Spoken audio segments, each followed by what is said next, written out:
तो इस बीच इजरायल और ईरान को लेकर जंग की जो स्थिति बनी हुई है, उसी से जुड़ी एक और बड़ी खबर ये सामने आ रही है कि आज ईरान के विदेश मंत्री मॉस्को पहुंचेंगे और रूस के राष्ट्रपति व्लादिमीर पुतिन से मुलाकात करेंगे। इसके बाद रूस का जो रुख है वो खुलकर सामने आएगा। रूस अब तक ईरान के साथ है, लेकिन क्या डायरेक्ट एंट्री अमेरिका की तरह रूस भी इन हालात में करेगा? इसी पर जो सस्पेंस है वो सस्पेंस आज खत्म होने की उम्मीद। ईरान पर ताजा हमले से पहले तक अमेरिका ने मिडिल ईस्ट में छिड़ी इस जंग में डायरेक्ट दखलंदाजी करने से परहेज किया था। इसीलिए दुनिया के तमाम और ताकतवर देश दूर से ही ईरान और इजरायल के बीच जारी लड़ाई का तमाशा देख रहे थे। लेकिन अब तो सवाल उठ रहा है, क्या सुपर पावर अमेरिका ने ईरान पर जो हमला किया है उसके बाद दुनिया को महायुद्ध की ओर धकेल दिया?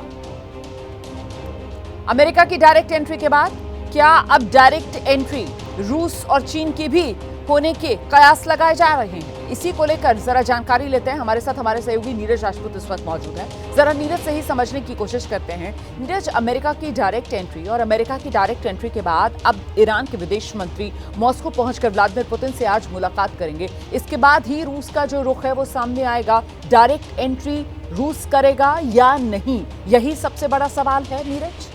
बिल्कुल रुमाना, इस मीटिंग के ऊपर सबकी निगाहें लगी हुई हैं, साथ ही चीन के ऊपर भी लगी हुई है कि आखिरकार चीन और रूस का क्या रुख रहेगा।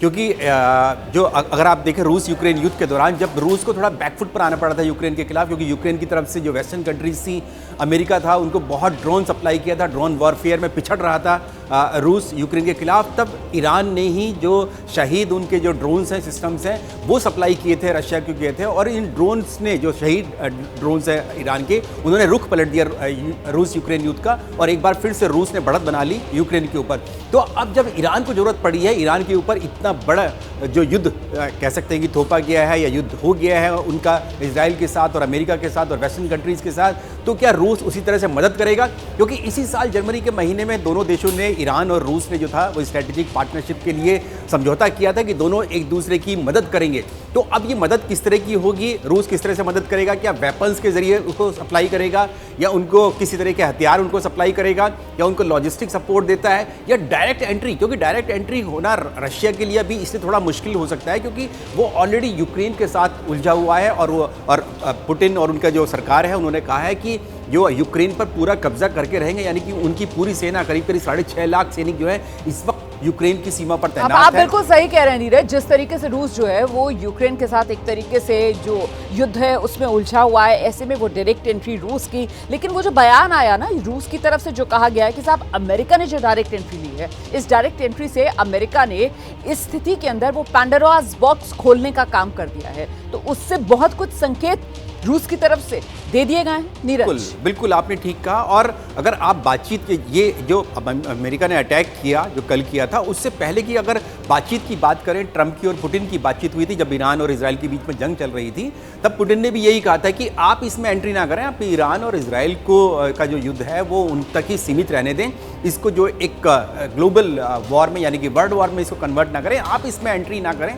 अगर आप ठीक है हथियार देते हैं, सपोर्ट करते हैं, मॉरल सपोर्ट करते हैं, यूएन में सपोर्ट करते हैं, वो ठीक है आपका, लेकिन आप सीधे अटैक करेंगे तो इसमें फिर आपको सोचना पड़ेगा। तो ये बात जरूर पुतिन ने कह दी थी। और उसके तुरंत बाद चीन के राष्ट्रपति शी जिनपिंग से भी बातचीत की थी।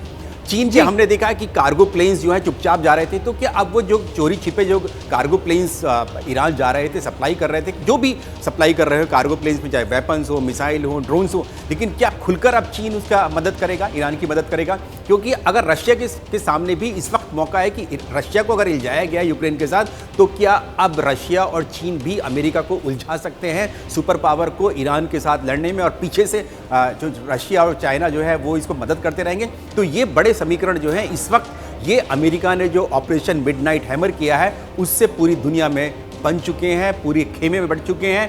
ऐसे में भारत जैसे देश, उनकी क्या भूमिका रहेगी, इस सब पर भी पूरी दुनिया की नजर टिकी हुई है। आप बिल्कुल सही कह रहे हैं। बहुत शुक्रिया फिलहाल आपका इस तमाम जानकारी के लिए।